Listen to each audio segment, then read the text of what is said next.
তাই কংগ্রেসের অবস্থান চলছে চলবে মুখ্যমন্ত্রী ভাষণ শেষ না হওয়া পর্যন্ত কংগ্রেসের অবস্থান চলছে চলবে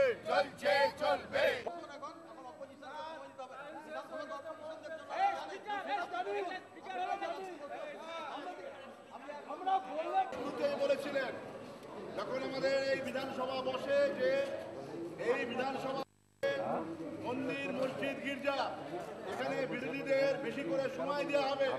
তিনি স্পিকারকে অনুরোধ করেন যে বাজেট অধিবেশনের দিন শুধুমাত্র মাননীয় অর্থমন্ত্রী বাজেট পেশ করবেন, কিন্তু তার আগে আমরা দেখছি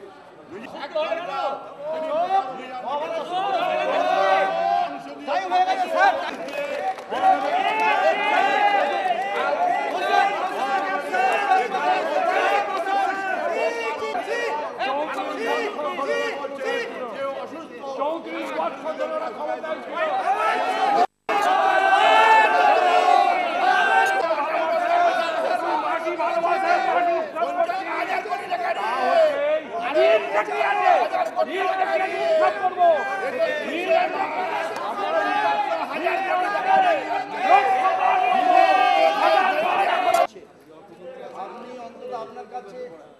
শুধু অনুরোধ এইটুকু, সারা ভারতবর্ষে রাজ্য রাজনীতির খবর আপনি রাখেন। আজকে শুরুতেই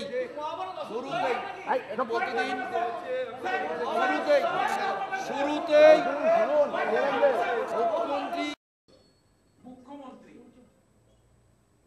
মমতা বন্দ্যোপাধ্যায় সমস্ত নজিরকে ভেঙে সংসদীয় প্রথাকে বাইপাস করে এই হাউসের কনভেনশন রুলসকে বাইপাস করে